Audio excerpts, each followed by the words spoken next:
Lahat po tayong mga tao, lahat ng nilalang, gustong mapagpala at isang buhay na mapayapa. Napakalinaw po ng turo ng Panginoong Hesus kung paano napagpapala ang tao. Kaya lang, dahil sa panlilinlang ni Satanas at dahil na rin sa sarili nating mga katigasan ng puso, yung mga madali at malinaw na itinuro ng Panginoon ay parang natago, nakubli, at yung dapat ay alam ng lahat ay parang naging lihim lang ng iilan na nakakaalam nun. The obvious becomes unclear, and the way to blessedness almost becomes a secret. Sabi po sa pangalawang Korinto 4, 2 Corinthians 4:4, the God of this age has blinded the minds of unbelievers. Ang Diyos-Diyosan ng panahon na ito, si Satanas, ay nagbulag sa kaisipan, sa puso ng mga di nananampalataya. Acts 28, 26-27. Go to these people and say, you will be ever hearing, but never understanding. You will ever be seeing, but never perceiving.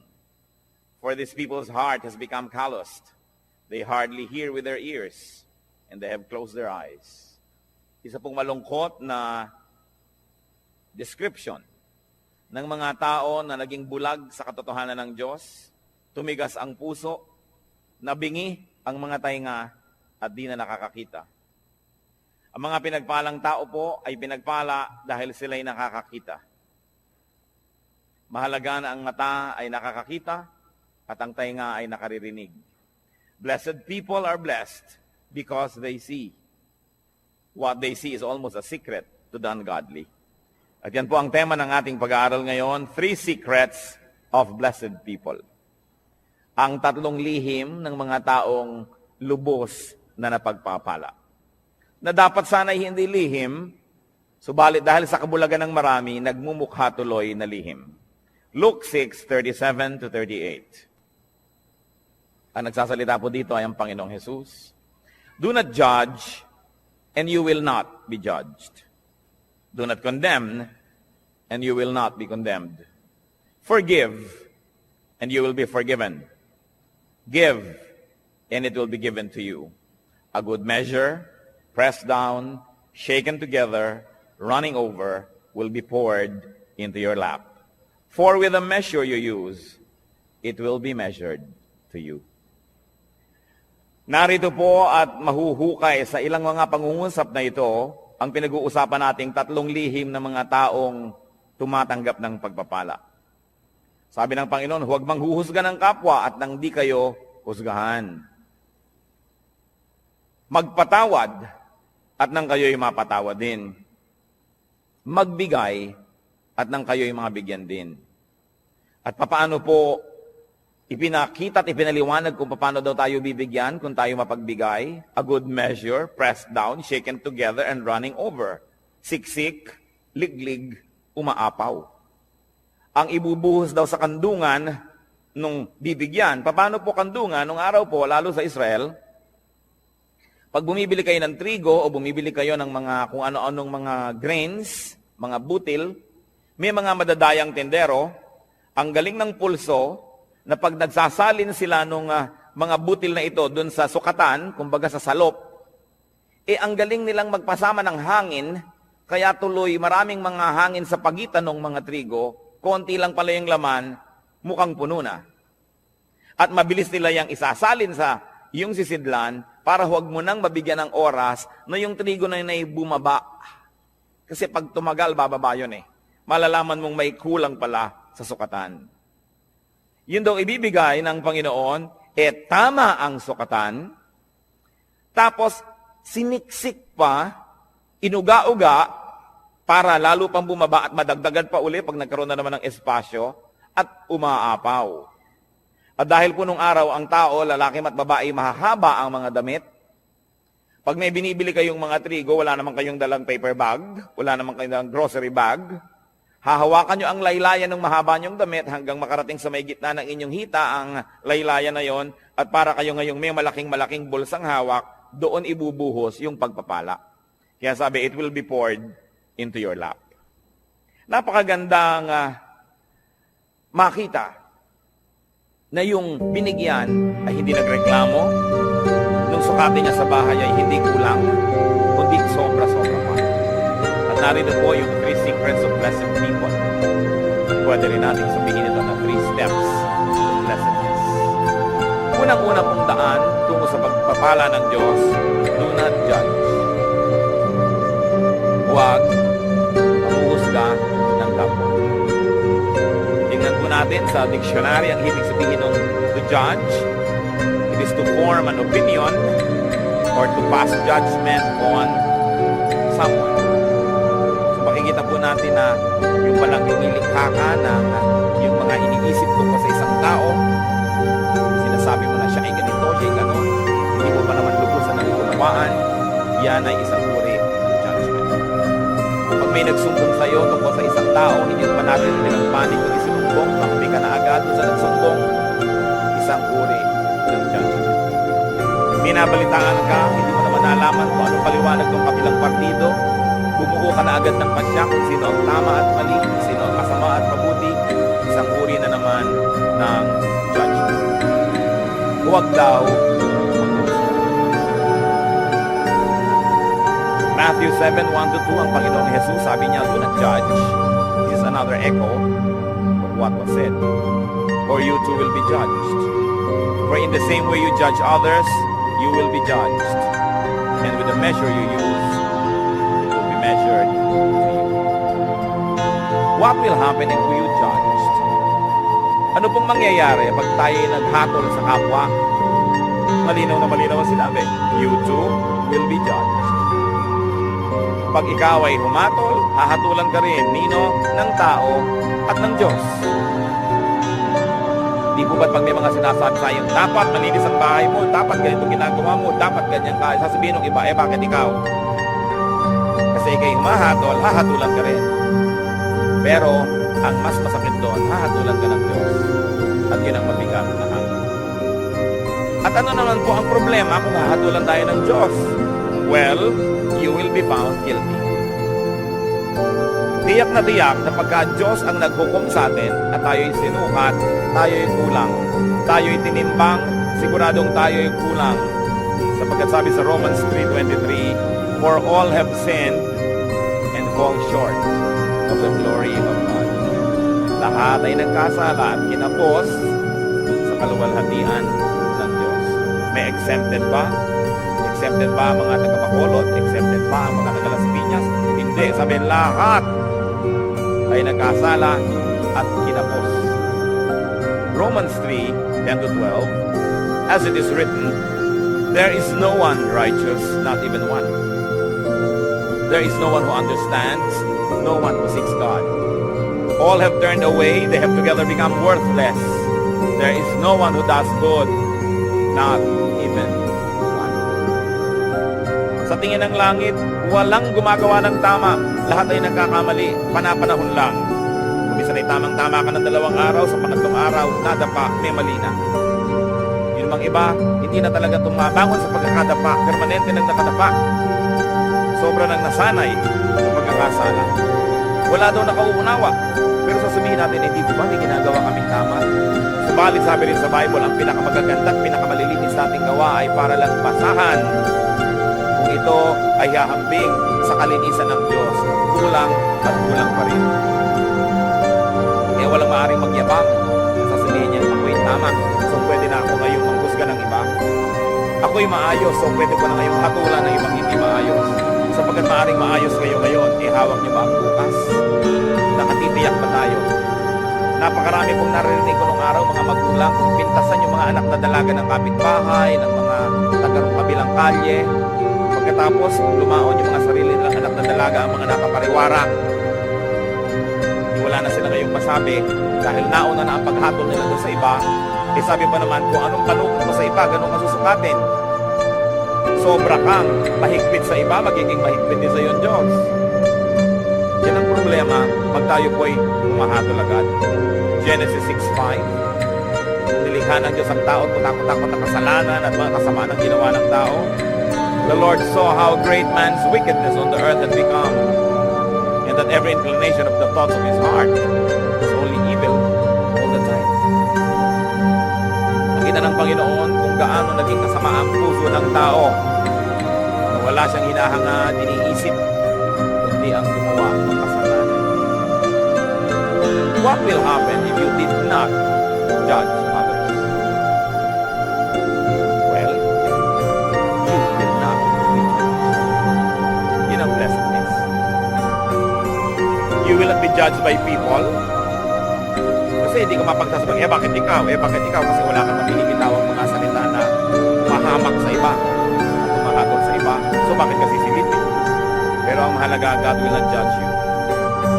Hindi ko po alam kung naranasan nyo na mga kapatid, mga kaibigan, na talagang may ginawa kayong masama, talagang mali, tapos huling-huli kayo at wala na kayo talagang maikakatwiran. At ang kailangan nyo na lang talaga, awa ng kapwa. Ang kailangan nyo na lang talaga, maunawaan kayo, patawarin kayo. Kung tayo nalagay na sa ganung mga kalagayan, alam natin kung gaano kahina ang posisyon ng isang taong may kasalanan. Kaya ang inaalok ng Panginoon, patawad. Napakataas ng Diyos at sa kanyang kabutihan, sa ating mga kabiguang siya'y abutin, ay minarapat niyang dumukwang, yumuko at tayo'y abutin. Lumilinis tayo, hindi dahil tayo malinis, kundi dahil tayo'y pinapatawad lamang. Kaya tayo na tumatanggap ng patawad ng Diyos, sino tayo para hindi magpatawad ng iba? Tayo na nangangailangan ng kanyang kabutihan, sino tayo para hindi maging mabuti sa iba? Napaka-importante mga kapatid, you want to be blessed? Let go. Pero araw-araw, gaano karami ang inyong binibitay? Gaano karami ang ating ipinapasilya elektrika, binibigyan ng lethal injection? Gaano karami ang sinisira natin ng puri, pinapakulong natin, sinasaktan natin dahil sa ating mga bibig? Hindi nyo pa alam kung bakit nagkagulo yung dalawang tao, may kakampihan na kayo agad. Pag may nakagalit ang inyong anak, ang inyong kapatid, ang kapatid nyo anak at anak, lagi ang mabuti at ang laging masama ibang tao. Wala pa akong nakitang magulang na yung anak niya nag-drugs, napariwara, gumawa ng mga masama, nasasabihin niya, naku, masama ang anak ko. Wala. Laging nahawa sa masasamang kaibigan. Yung mga magulang naman, nung sinasabing masamang kaibigan na yun din na sinasabi nun, ako yung anak ko na influential at kung kabila eh. Kailan tayo magbubukas ng mata para tanggapin ang mga kamalian, mga kahinaan natin at ng mga mahal natin sa buhay? Kampi-kampi. We judge people immediately if they cross the path of those people that we love. Kaya yung pong emosyon, madalas siyang bumubulag, sumisira sa isang malinaw na pag-iisip. Nakita niyo po sa mga hukuman, bago patawan ng hukuman, mag-isang nasa sandal, kailangan mo nang madinig ang magkabilang pangit. May saksi ang umubusing, may saksi naman ang nagtatanggol. Pareho silang bibigyan ng panahon, susuriin ang kanilang mga sinasabi. Pero tayo po ba ginagawa natin yon o napakabilis nating gumawa ng mga conclusion, ng mga pagpapasya tungkol sa iba nating kapwa? Remember, pwede naman kayo mag-judge, okay lang yon. Just be perfect so that you will not be judged. But as long as you have sins, as long as you have errors and weaknesses, be kind with your judgment because you will need the same kindness to be applied to you. Do not judge if you want to be blessed. Ngayon po yung verse 37 ng Luke 6 na binabasa natin, forgive and you will be forgiven. Pangalawang hakbang tungo sa pagpapala, second step to blessedness, forgive. Magpatawad. Ano po bang kahulugan sa diksyonaryo ng forgive? It is to stop blaming. Tigilan na ang paninisi or to absolve from payment. Huwag nang singilin pa. At hindi pinag-uusapan dito ang pera o utang. Mabuting malinaw. Ang pinag-uusapan po dito yung mga utang sa loob na nasaktan kita, sige na, huwag nang singilin. Nagkamali ako sa'yo, sige na patawarin. Nagkulang ako sa'yo, sige na punan. Do not collect or take revenge. Balance the sheets. Kung meron pong metro, sige na, i-return na yung reading sa 0. Huwag nang matuos. Magpatawad. Gaano po sa ating karami ang may dala-dala dito sa puso na lason? Asido. Dahil hindi tayo nagpapatawad ng kapwa. Mga misis, na pinagtaksilan ng inyong mga asawa once upon a time, napatawad nyo na ba? Kasi kung hindi pa kayo nagpapatawad, kahit pa nga kayo yung agrabyado, magiging dalawa ang pagka-agrabyado nyo. Kasi, hindi rin kayo patatawarin. Na bagamat hindi kayo naging taksil na asawa, maaring may iba naman kayong ibang kasalanan na iuusig din sa atin ng langit. Kaya ang nagkataon ay pare-pareho lang tayong makasalanan. Iba-iba lang ang uri, anyo, hugis, kulay ng ating mga pagkakamali. Pero kung tutuusin, lahat din naman tayo may mga pagkakamali. At pag hindi kayo nagpatawad, kayo nagiging bilanggo ng taong kinamumuhian ninyo. Tuwing naaalala nyo siya, nawawalan kayo ng ganang kumain, nawawalan kayo ng ganang matulog, tumatamlay kayo. Pati sa pagnenegosyo nyo, nawawala kayo sa sarili, nagkakamali-mali ang sukle. Nalulugi pa rin kayo.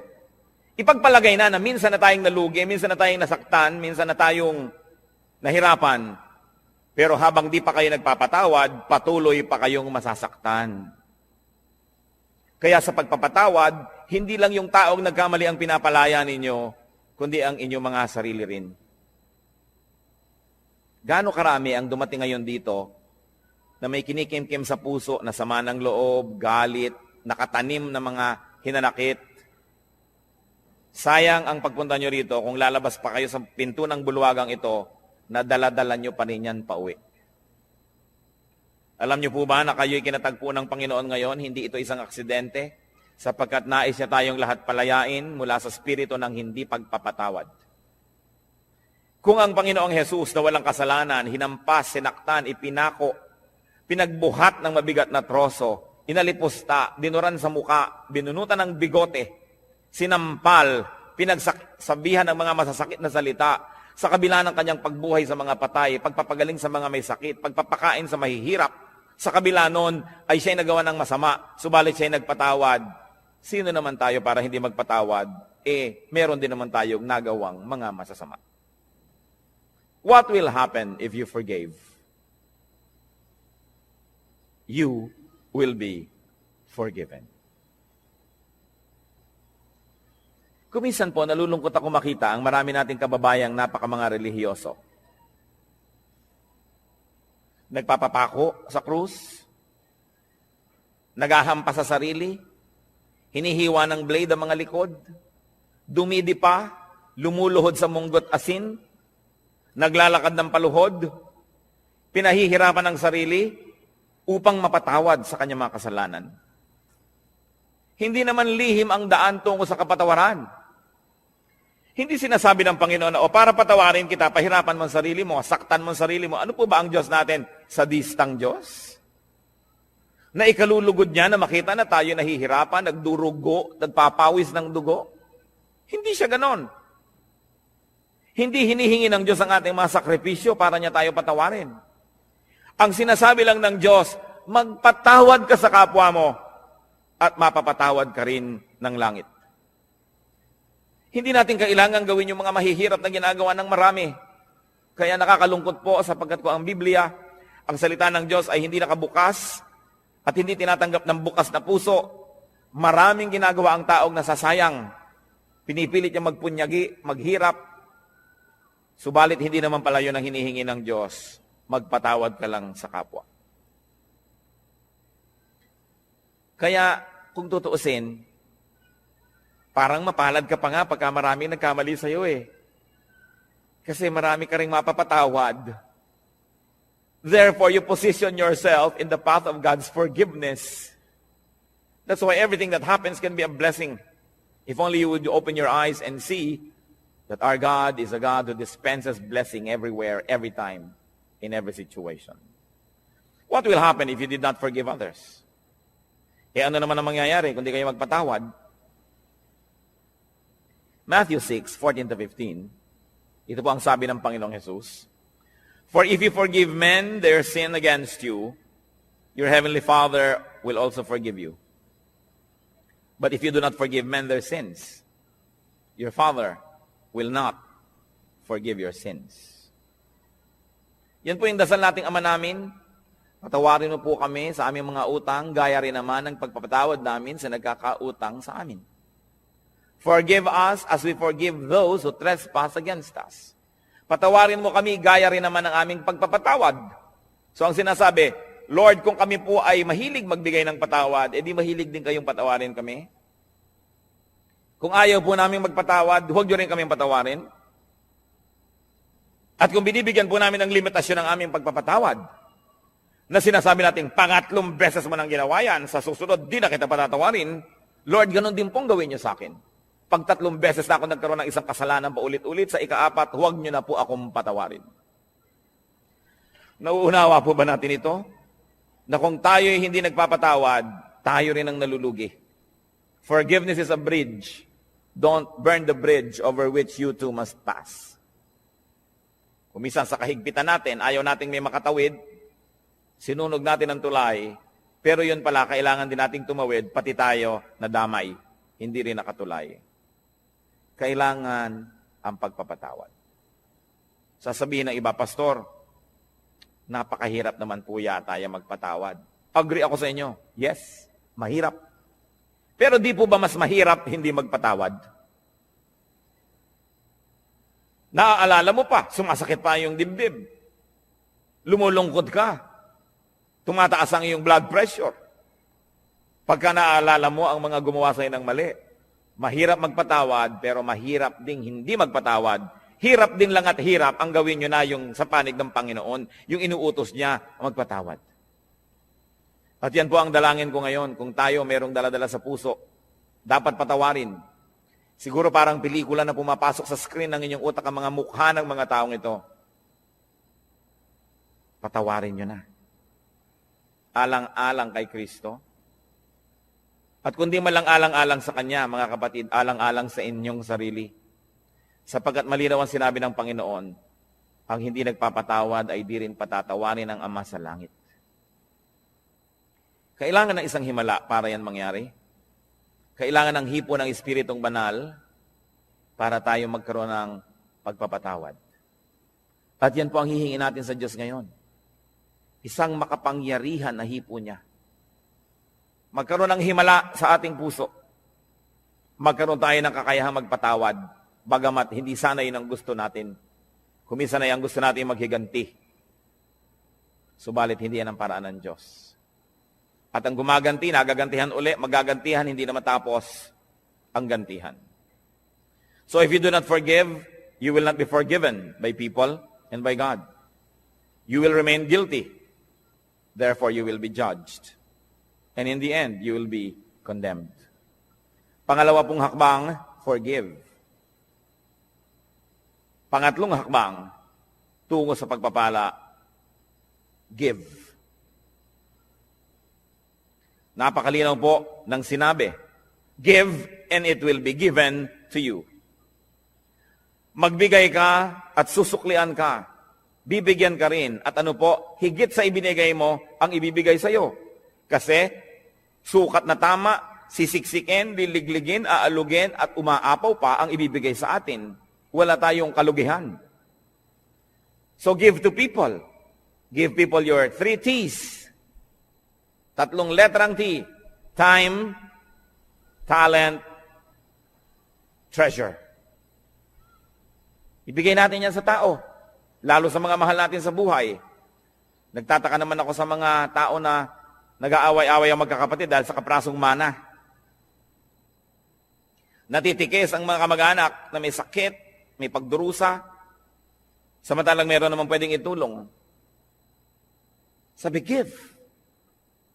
What we do to people is counted as done for and given to Christ. Alam niyo po ba na ang pagbibigay sa tao, lalo yung hindi nakakaganti, hindi makakapagbayad, ay inaari ni Kristong sa kanya ibinigay at kung ganon, siya ang magbabayad?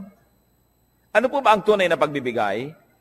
Yung ang binibigyan mo ay walang kakayahang gumante ng mabuti rin. Kasi kung may kakayahan, binigyan mo lang, baka investment lang yan, puhunan, namumuhunan ka lang. Nagbibigay ka ng maganda dahil may kapangyarihan siyang magsukli sa'yo sa panahon na kailangan mo siguro ang tulong niya. Hindi nyo ba napapansin, pagka mayaman ang may birthday, mahal ang mga regalo? Tapos pagkapwa natin mahirap ang may birthday, kung ano-ano lang ng mga binalot na kalendaryo, mga tuwalyang may mga sulat na inchik na good morning, na isang laba mo lang, gapak-gapak na. Kasi mahirap ka eh. Baka hindi ka makapagbigay ng mamahalin sa birthday niya, so ba't kanya bibigyan ng mahal? So hindi nagbibigay, namumuhunan. Pero kung tayo po ay mga maralita, may nagregalo sa atin ng napakahalagang bagay, alam nilang hindi natin kayang suklian yon. Yun ang tunay na nagbigay. So pati po ang ating mga pagbibigay susuriin natin. Tayo ba'y nagpapadama lamang, namumuhunan lamang, o nagbibigay talaga? Sa palagay niyo po ba ay maipagkakaila natin sa Diyos ang tunay na laman ng ating puso? Ang Diyos ang sumusukat, maging ng mga iniisip natin na lingid sa ating kapwa-tao. At sabi nga sa Bible po, sa oras ng paghuhukom, sasabihin ng Panginoon, halika kayo mga hinirang, mga pinagpala. Nagugutom ako, pinakain ninyo ako, nagiginaw ako, binigyan nyo ako ng balabal. May sakit ako, dinalaw nyo ako. Nakulong ako, nasa piitan, helpless, powerless. Pinuntahan ninyo ako. Handito ang inyong gantimpala. At sabi ng mga tao, kailan naman po namin nakita na ganun kayo? Diyos naman kayo. Sabi ni Lord, aba, lahat ng taong tinulungan ninyo, inaari ko na sa akin nyo yun ginawa. May tanong ako sa inyo. May gumawa ng mabuti sa anak nyo. Di ba tinatanaw nyo? Di ba mas natutuwa pa nga tayo na sa birthday ng anak natin may nagregalo kaysa sa sarili nating birthday? Di ba't kung may mga regaluhan sa Pasko, tinitingnan nyo yung anak nyo kung may nag-aabot man lang kahit isa at nasasaktan ng puso nyo na walang nagbibigay sa kanya? Lahat ng tao, likha ng Diyos. Mahal niya ang lahat ng tao. Pag nagbigay ka sa isa niyang minamahal na tao, lalo yung kapuspalad, yung walang pumapansin, hindi kaya niya alam? Hindi kaya niya tinatandaan?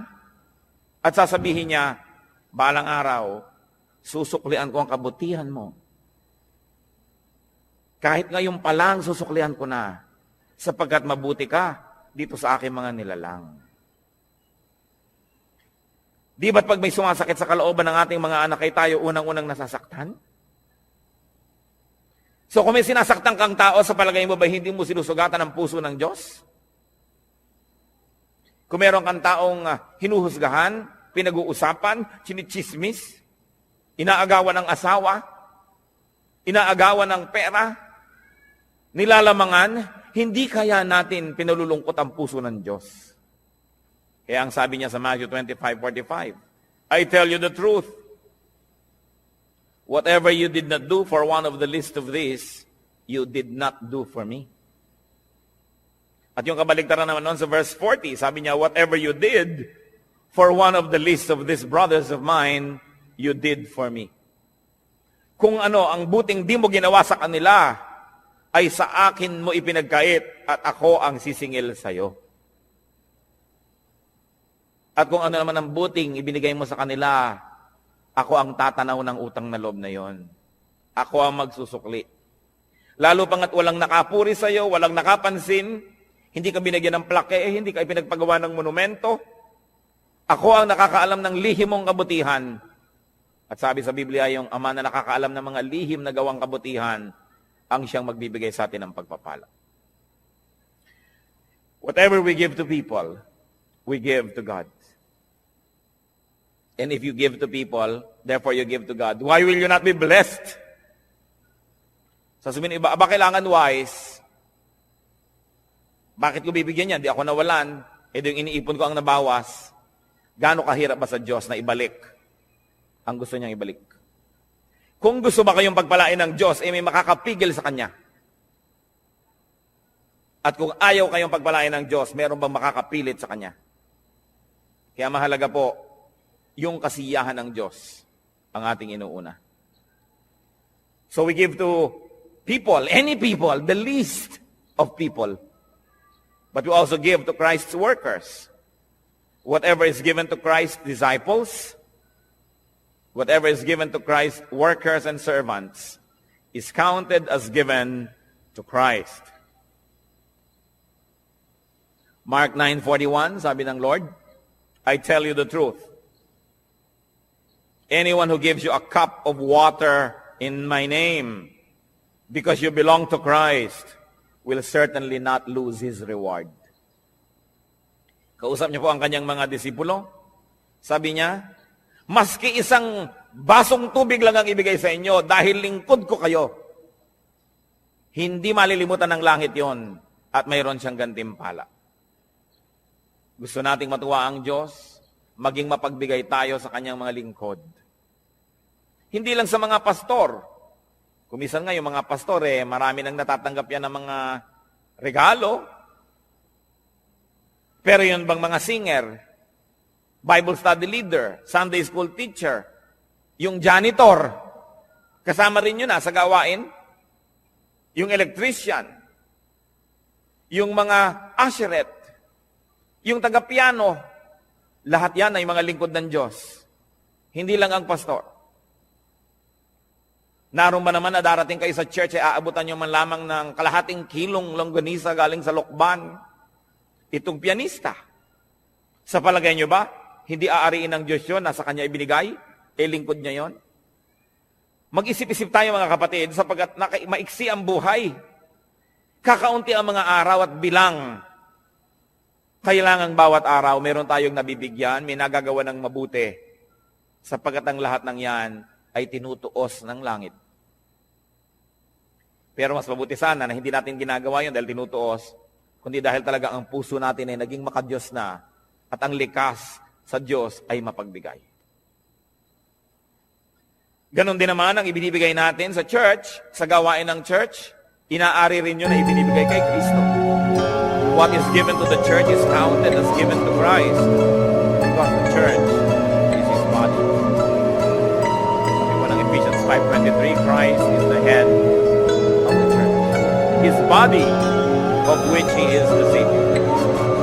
Kung ang iglesia, ang kapatiran ay si Kristo ang ulo at ang lahat ng narito ay bahagi ng kanyang katawan, kung may sinasaktan tayo na tao sa church, meron tayong tinitikis na gawain, tinatalikuran tayong mga duty, hindi ang tinitikis natin ay mga bahagi ng katawan ni Kristo. Pwede bang mahal mo ang isang tao, inaayos-ayos mo yung family, patient mo, minamasahe, pagkatapos, pinuputol mo yung mga kaliwi, minamartiligin mo yung tuhod. Pwede ba yun? Dahil si Kristo ang pinuno ng iglesia, mamahalin natin ang lahat ng bahagi nito. Pagmamalasakitan, aalagaan, tutulungan. What will happen when we give people, mission workers to the church? We receive back what we give. Siksik, liklik, you can never outgive God. Katulad ng mga lingkod ng Panginoon, mga pastor, mga misyonero na marami nagre-regalo, tiyak na yung mga nagre-regalo doon dahil una nang naregaluhan noong manggagawa na yun ng Panginoon.